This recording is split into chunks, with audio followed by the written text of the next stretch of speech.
Hey medical fans, welcome back. We've got an unusual one for you today. It's called a navel stone, or umbilical stone. I've got a few decent examples, and then something weird I'm not sure about at the end.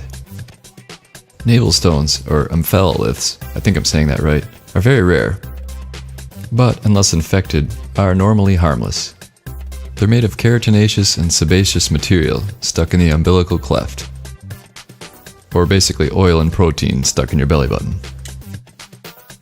As you can see from these examples, it looks kind of like a giant blackhead, and is made of similar materials. This is that weird one I was talking about. It kinda looks like a scab with some pus to me.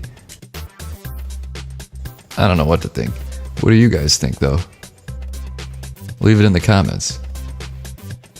Well, thanks for watching, and don't forget to subscribe, and we'll see you next time.